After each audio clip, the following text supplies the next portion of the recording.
প্রিয় শিক্ষার্থীরা, কেমন আছো তোমরা? আশা করছি যে যেখান থেকে আসলে ক্লাসে দেখছো সবাই ভালো আছো এবং সুস্থ আছো।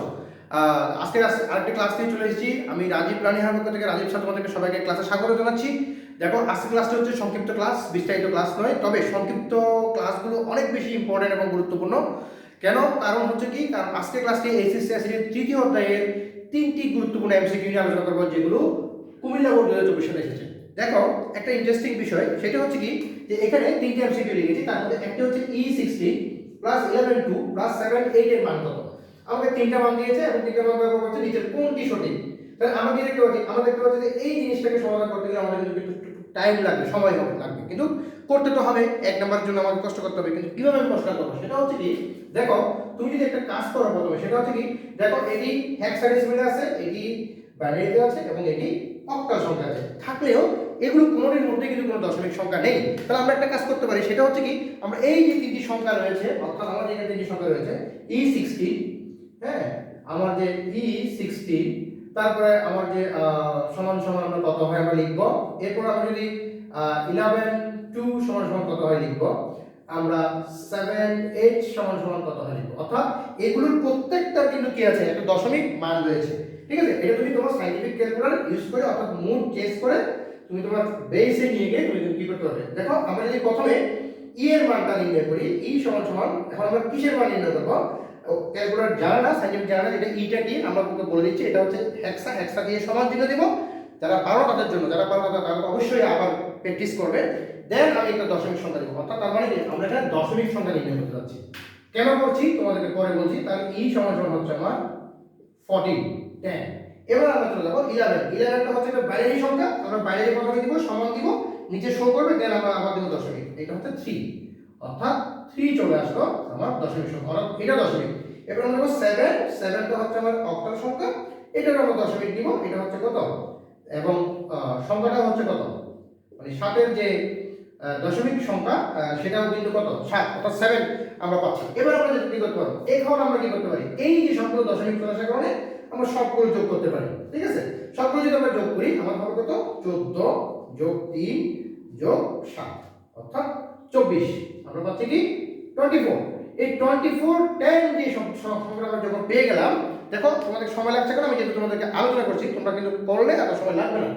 24 জন। এবার আমরা যেটা করবো, যেহেতু আমার এখানে একটা আছে কি সংখ্যা, হেক্সাডেসিমাল, একটা বাইনারি, একটা অক্টাল, অর্থাৎ আমরা এখন যে কাজটা করবো, আমার চারটাই তো আছে, এই দশমিক সংখ্যাটাকে একবার আমরা হেক্সায় নিয়ে যাব, একবার বাইনারিতে নিয়ে যাব, একবার অক্টাল নিয়ে যাব। আমরা নেওয়ার পরে দেখবো যে কোন কোন মানগুলো এর সাথে অ্যাডজাস্ট করে। অর্থাৎ প্রথমে যদি হেক্সায় নিয়ে যাই, এটা হচ্ছে 24, প্যাটার্নটা একই। যারা পারো তাদের জন্য কিন্তু আমার আগের ক্লাসগুলো রয়েছে, সেটা তোমরা দেখে নিবা। আমরা হেক্সায় যদি নিয়ে যাই, আমরা 16 দ্বারা এটাকে ভাগ করব। 16 দ্বারা একবারই ভাগ যায়, তাহলে হয়ে গেল 1। এখন 24 থেকে যদি আমরা 16কে মাইনাস করি, আমার কত থাকে আর 8। হ্যাঁ, তাহলে কত থাকবে আর 24 মাইনাস 68, অর্থাৎ আমার এখানে 8 বাকি থাকে। এবার আমি আবার 16 দ্বারা ভাগ করব, আমার কোনো ভাগ যায় না, আমি এখানে ভাগ শেষ, এখানে লিখব 0, হ্যাঁ, এখানে চলে আসবে আমার 1। অর্থাৎ আমার যে মান দাঁড়াচ্ছে সেটা হচ্ছে কি, আমার 24 এর হেক্সাডেসিমাল আর দশমিকের হেক্সাডেসিমাল মান হচ্ছে কত, 1 এবং 8। আমরা যারা পাই না তাদের জন্য উত্তর লেখার সময় কি করতে হয়, তাদের জন্যই আমরা রিপিট করছি, সেজন্য নম্বর হচ্ছে ক্লাস 1 2 এটা নিচ থেকেও করে লিখতে হবে। তো আমরা 18 দিলাম, তার মানে আমার কিন্তু 18 আছে হেক্সা। এরপর দেখো, আমি যদি আবার যদি এবার আমার যে 16 সংখ্যাটি আছে, আমি যদি এটাকে যদি বাইনারিতে প্রকাশ করি, আবার একই প্যাটার্ন, দুই দ্বারা ভাগ করব, কত হবে, 8 দুগুণে 16, ভাগশেষ নাই 0। আবার 2 দ্বারা ভাগ করব, 4 দুগুণে 8, ভাগশেষ নাই 0। আবার 2 দ্বারা ভাগ করব, 2 দুগুণে 4, ভাগশেষ নাই 0। আবার আমরা 2 দ্বারা ভাগ করব, এটা 2 একে 2, ভাগশেষ নাই 0। আবার আমরা 2 দ্বারা ভাগ করব, এটা হয়ে যাবে কত, দুঃখিত, এটা আমাদের সংখ্যাটা হচ্ছে কত, 24। 24 দ্বারা ভাগ করতে হবে, আমরা সংখ্যাটি ভুল নিয়েছি।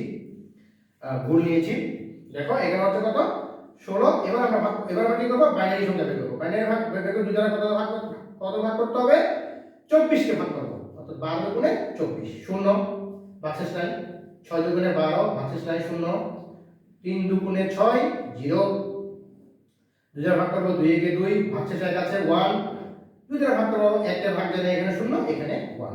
আমরা এখন উত্তর লেখার সময় কিভাবে লিখব, এখানে লিখছি। আবার তাহলে 24 10 সমান সমান আমার বাইনারি সংখ্যা হচ্ছে কত, নিচ থেকে উপরে কত দাঁড়াবে, 1 1 0 0 0। এটা হচ্ছে বাইনারি। এটা কি ঠিক আছে? 1 1 0 0 0, অর্থাৎ আমার এখানে কি ওরা লিখেছে 1 1 0 0, আমার কিন্তু 1 1 0 ঠিক আছে, এরপর কত 0 হলো কত, ওরা লিখেছে 1, তার মানে আমার কিন্তু এই অপশনটা মিসগাইড হয়ে যাচ্ছে, অর্থাৎ 2 এর প্রয়োজন নেই।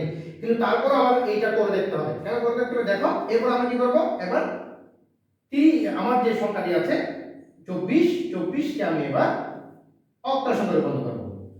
হ্যাঁ, অক্টাল সংখ্যা যদি আমরা করি কত, 3 24 3 বার, এখানে 0, ঠিক আছে। এবার ভাগ করব, আপনারা ভাগ জানেন, এখানে 0 এখানে 3, একই রকম প্যাটার্ন। দেখো একটা যদি দেশ হয়ে গেল, যারা পারো না তারা দশমিক থেকে অন্যান্য সংখ্যা পদ্ধতি অর্থাৎ হেক্সাডেসিমাল বাইনারি অক্টাল করা শিখে গেলে, তাহলে এখানে এসে আমি কি লিখব, 24 10 সমান সমান হচ্ছে কত, 308। এখন আমাদের উত্তর করার পালা, অর্থাৎ আমরা এটাকে যোগ করেছি, ওরা আমাদেরকে যোগ করতে বলেছে, যোগ করার পর আমরা কি দেখেছি, সবগুলোতে নিয়েছি, হেক্সাই নিয়েছি, বাইনারি নিয়েছি, অক্টাল নিয়েছি, কিন্তু আলটিমেটলি দেখো আমার কোন দুটো মিলে, এটা কিন্তু মিলে না, আমার এটা মিলে এটা মিলে, অর্থাৎ আমার 1 নাম্বারটা মিলে এবং আমার 3 নাম্বারটা মিলে। তার মানে হচ্ছে কথা আমার খ হচ্ছে উত্তর, কারণ আমরা বলছে 1 ও 3, অর্থাৎ এগুলো যোগ করলে এটার মান এই তিনটার মধ্যে কোনটা হবে, 1 হতে পারে এবং 3 হতে পারে, এগুলো আমার অপশনের মধ্যে আসবে না, অর্থাৎ 2 আসবে না, তাহলে আমরা অটোমেটিক্যালি করতে পারবো। এবার আসো একটা ইন্টারেস্টিং পয়েন্ট, সেটা হচ্ছে কি একটি ডিকোডার আউটপুট 64 পেতে হলে ইনপুট কত দিতে হবে।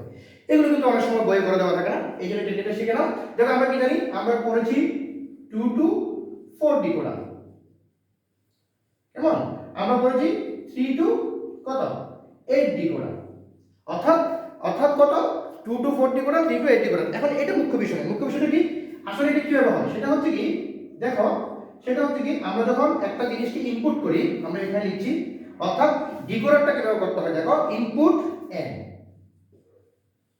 ইনপুট n এদিকে দিব, মাঝখানে আমার ডিকোডার থাকবে, এবং এখানে এসে হবে কি আমার যে সংখ্যাটা থাকবে, অর্থাৎ আউটপুট যেটা আমরা বলি, আউটপুটটা হচ্ছে কত 2/n। তাহলে দেখো খুব কত সহজে বের করতে ফেলতে পারবে, তোমাকে বলেছে কত, তোমাকে বলেছে কত হলে, মানে কত ইনপুট হলে আউটপুটটা, একটি ডিকোডারের আউটপুট 64 হবে, আমার এটা বের করতে হবে, 64 হবে, ইনপুট কত হবে, কত হবে। তাহলে আমরা যেহেতু আউটপুটের উপর 2 এর উপর n পাচ্ছি, আমরা একটা কাজ করতে পারি না, 2 এর উপর n, আমরা বলেছি ইনপুট n হবে, n মানে আমি যদি বলি 2 এর উপর আমার এখানে কোন সংখ্যা হবে 6, আমরা যদি 6 কে দিই, 6 মানে কত হচ্ছে, আমরা যদি 6 কে যদি 2 এর উপর পাওয়ার করি কত হয়, 2 পাওয়ার 6 64। দেখো আমরা প্রথম স্টেজে পেয়ে গেলাম, অর্থাৎ 64। এবার আরেকটা দেখি, এরপর কত হবে 7, আমরা যদি 2 এর উপর 7 করি,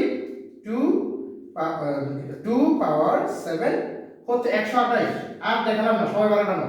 দেখো তার মানে আমি যদি কি করি 6 ইনপুট দিই, অর্থাৎ এখানে ইনপুট যদি 6 হয়, আমার আউটপুট হবে কত 64, কারণ 2 এর উপর n, অর্থাৎ এই জিনিসটা তোমাকে মাথায় রাখতে হবে, 2 এর উপর n দিবা, অর্থাৎ এখানে যাই দিতে গেলে 2 এর উপর তুমি পাওয়ার বসে দিলে তুমি দেখতে পাবো তোমার আউটপুটটা কত।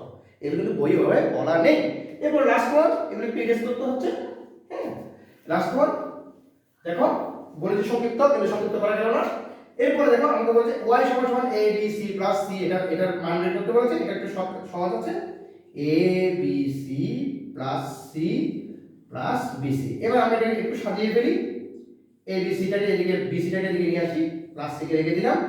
আমরা এখান থেকে b c কে কমন নিয়ে নিই, b c কে যদি আমরা কমন নিয়ে নিই, a plus 1 plus c, a plus 1 মানে 1, তাহলে আমার থাকবে b c প্লাস c।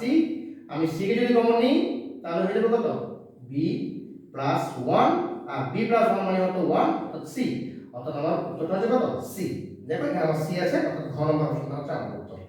দেখো অনেক চেষ্টা করলাম তোমাদেরকে ক্লাসটি উপভোগ করার জন্য, বোঝানোর জন্য। তাও যদি কোনো সমস্যা থাকে বা নতুন কোনো ক্লাসের চাহিদা থাকে অবশ্যই আমার কমেন্ট সেকশনে জানাবে, এবং তার পাশাপাশি অবশ্যই আমার যে ফেসবুক পেজ আছে সেখানে ফলো দিয়ে রাখবে, এবং আমার যে ইউটিউব চ্যানেল সেখানে তোমরা সাবস্ক্রাইব করবে।